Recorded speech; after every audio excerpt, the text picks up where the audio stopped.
The air's been pretty thick with tension lately, hasn't it? I mean, for the last 4 months, we've basically watched this high-stakes world just unravel right before our eyes. Absolutely. The relentless pursuit, those incredibly dramatic rescue missions. Yeah, and this whole whirlwind of secrets, betrayals, these shadowy organizations popping up, it's just been nonstop. A constant state of chaos, really. We've been right there with you, following the current chaos, trying to piece together fragments of what feels like a much larger, insidious war.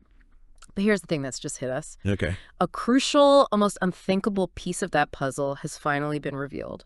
And our mission for this deep dive is to peel back those layers, to cut through the immediate fog, and finally uncover the true, chilling origin of this escalating conflict. Right. Because the story, it turns out, began not 4 months ago, but 6.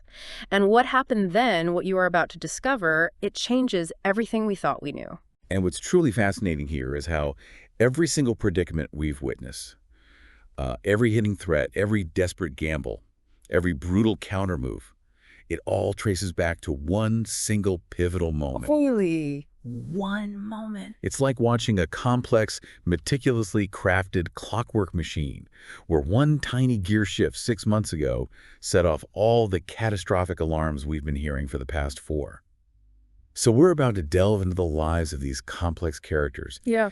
unearthing the profound moral ambiguities that were already present, kind of simmering beneath the surface. Okay. We won't just discover what happened, but why it forever altered the landscape, for everyone caught in its unforgiving grip, pulling them into a conflict they never ever anticipated. Wow. It's hard to imagine, isn't it, that the roots of such widespread chaos could lie in a moment we haven't even touched upon yet. Precisely. And it was the godmother herself, during that chilling revelation from the plane high above, who confirmed it. You could almost feel the weight of her words. What does she say exactly? She said, and I quote, "You think your troubles started 4 months ago. We investigated and found that it all started 6 months ago." 6 months. This isn't just some casual detail, it's the key. This takes us back much further than we ever anticipated, to a time that seemed, well, on the surface, entirely different. A time of deceptive calm.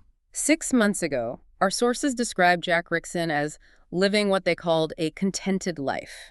I mean, think about that for a second. Contented. It sounds almost peaceful. Right.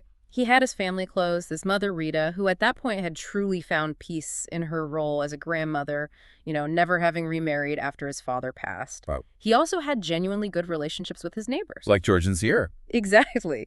George and Sierra, for instance, were a constant comforting presence. It sounds almost idyllic, doesn't it? Like a snapshot from a different, quieter world. It does sound idyllic. That's part of the profound irony here. Because even in that seemingly tranquil setting, beneath the surface of everyday life, George and Sierra were already facing their own profound, heartbreaking struggle. What was going on there? Well, Sierra had received a terminal brain tumor diagnosis. And in a decision that must have just torn her apart, she broke up with George, hoping to spare him the unbearable pain of watching her suffer through her final days. Oh, wow.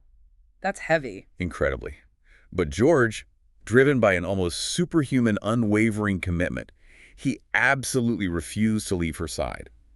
Their bond, he felt, was key to his own success, his own sense of purpose. And Jack understood that connection. Yeah, it was a sentiment Jack understood intimately, having seen how his own girlfriend's support had been instrumental in building his company from the ground up.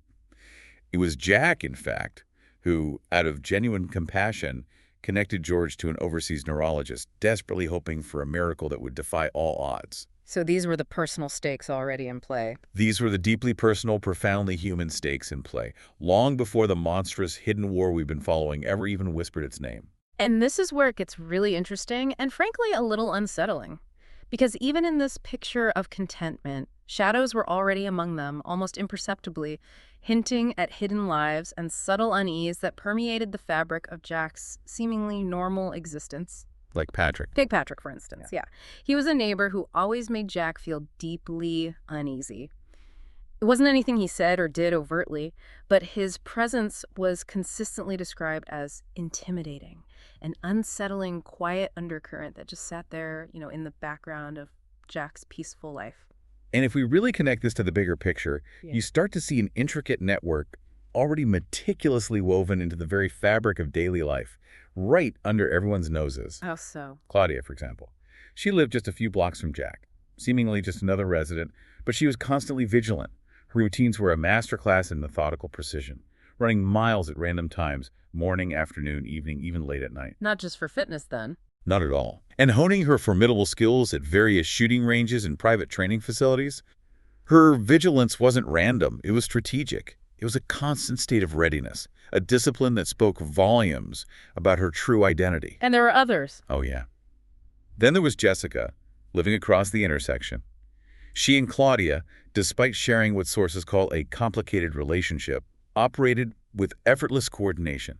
So, not just friends. No, this wasn't just a friendship. It was a testament to their shared history as part of the same operative team, along with Patrick.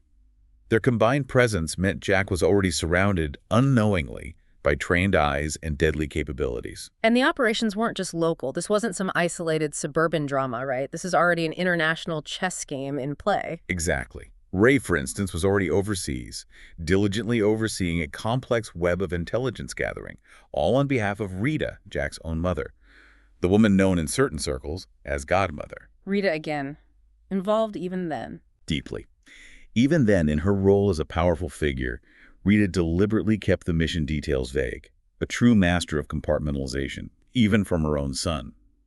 It makes you wonder how much even Ray truly knew about the full scope of her operations. That raises a crucial question, doesn't it? Who was Rita, the godmother, really? Well, our sources peel back the layers to reveal a profound dual life. On one hand, she found genuine peace as a family woman, a loving grandmother to 3 children. The quiet life she seemed to embrace. Right. But see, on the flip side, she maintained her formidable operative skills through hidden, almost ritualistic workouts deep in the woods. She'd mark trees, practice silent shooting, even in the dead of winter. These weren't just exercises, they were deeply ingrained habits that triggered potent, visceral memories of her covert operations back in the Soviet Union. Wow. A ghost of her past, haunting her present. Pretty much. Yeah. And a fascinating detail that shows her strategic mind. She had this habit of encouraging her children to solve incredibly complex challenges, a subtle, almost innocent way of honing their strategic minds, preparing them for a world she knew, deep down, they might one day inherit. So we have this picture of Jack's life. Yeah. Seemingly contented, yet surrounded by quiet desperation in his friends and these deeply entrenched shadows among his neighbors, all connected to his own mother's hidden life. Now let's build the suspense toward the true catalyst, that single shattering event that ripped away that veneer of normalcy and set everything into motion. Okay. Enter Oscar. The source describes him in chilling detail.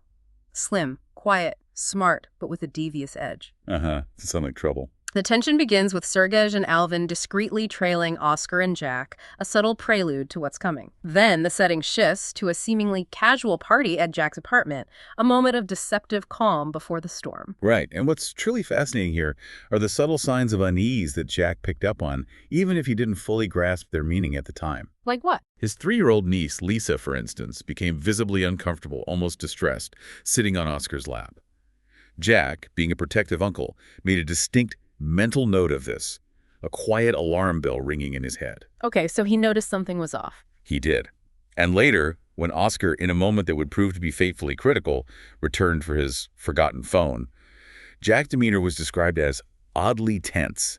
It wasn't just a brief annoyance, it was a quiet premonition, a profound sense of wrongness that permeated the air, a silent prelude to the terror that was about to unfold. That's when everything changed. The veil dropped. Patrick, the unsettling neighbor, was meticulously observing Jack's apartment through security cameras from a few floors up. He was watching. He witnessed the chilling scene unfold in real time. There was Jack, cold and unflinching, a figure utterly transformed, pointing a gun equipped with a silencer directly at Oscar. Oh my God. It wasn't a moment of panic or struggle. It was a singular, decisive, terrifying act of violence. This wasn't the Jack Rickson of a contented life. This was a completely different person, capable of something profoundly dark. And Patrick saw this happen. His reaction was immediate, visceral, laced with absolute dread. Oh, shit, he whispered to himself, the words barely audible as the full gravity of the situation slammed into him. What did he do? Panic setting in, he instantly grabbed his phone and without hesitation dialed Rita, the godmother. Her response, delivered with this chilling calm, captured the full, devastating weight of the moment. What did you say? Everything just went to hell, didn't it? She asked, her tone conveying that she knew exactly the gravity of the situation without being told a single detail. It wasn't really a question, more like a confirmation of a cataclysm she had perhaps long anticipated. Wow, so the aftermath, it must have been immediate. Immediate, brutal, and executed with cold, precise efficiency. Patrick, without a moment's hesitation, moved swiftly. He slipped into the garage, planting a tiny, discreet tracker on the rented van Jack was using. He tracked him. Yep. He then retreated to a hidden vantage point, observing as Jack, with a chilling lack of emotion, wrapped Oscar's body in a black bag, rolled it into a rug, and then loaded it into the van. Patrick tailed him to a secluded, abandoned area, watching as Jack unceremoniously dumped the rug and sped off into the night. And Patrick just retrieved the body. The cold, calculated efficiency of the cleanup that followed is genuinely striking, revealing the ruthless professionalism of this hidden world. Patrick, without a moment's pause, retrieved Oscar's body. He took it to a controlled funeral home. To controlled funeral home. Yeah, a facility clearly set up for such grim tasks where he burned the entire thing, leaving no trace. But he didn't stop there. He then drove to a remote location, burned his own car, and seamlessly switched to another vehicle, vanishing into the night. Unbelievable. This wasn't just a desperate cover-up. It was a professional operation designed to erase any evidence, a stark demonstration of their readiness for such a grim eventuality. It shows you the level of preparation these individuals had, living in the shadows, always anticipating the worst. So once Patrick was back in the eerie calm of his apartment, he made that crucial call to Rita, the godmother. Right. And her strategic mindset, her deep understanding of the underworld, was immediately apparent. She told him, "We don't fight like that. Criminals have their own system of justice. We can exploit that." Which is, wow, pretty cool, right? Yeah. It's a chilling insight into her pragmatic, almost Machiavellian approach. She wasn't interested in personal vendettas. She saw an opportunity in the chaos, a weakness to be exploited within the very system that would inevitably come for Jack. So what was her plan? And her decision, born from this calculated assessment, was to operate entirely from the shadows. She stated unequivocally, if he doesn't tell me what he did, we have to operate from the shadows. When they inevitably come for him, then he will realize the problem. Wait, she left Jack in the dark, knowing what was coming. It seems so. This raises an important, almost morally ambiguous question. It seems she believed his acknowledgement of the problem, his acceptance of his actions, was paramount. Only then would he be truly ready for the fight to come. And what did she think was coming? She grimly anticipated the brutal Russian punishment that would follow Oscar's death, a slow, agonizing process that would involve killing Jack's family and everyone he associated with, one by one, until he himself was utterly broken and ultimately died. Oh my God. It wasn't just about revenge for her. It was about a larger game of power and an unshakable belief in the harsh realities of their world. And this single desperate act by Jack Rickson, that one bullet in the dark, fired by a man who seemed to be living such a contented life, truly set a chain reaction in motion, one that quickly spiraled out of control. Absolutely. It didn't just expose Jack. It directly drew in the brutal Russian mob, revealing his life, his connections, his vulnerabilities to unseen enemies who had been waiting, patiently lurking for just such an opportunity. This wasn't an isolated incident. It was the spark for a wildfire. So how does this connect back to the beginning, the things we saw 4 months ago? Right, so if we connect this back to the very beginning of the entire narrative we've been exploring, we can now see the immediate, terrifying ripple effects. Yeah. Just 2 weeks later, William, Jack's vice president, was bribed by Sergej. William, his VP. Wow. Yeah, this betrayal wasn't random. It directly revealed Oscar's last known location and, crucially, Oscar's desire for Jack's company, a detail that now carries immense weight.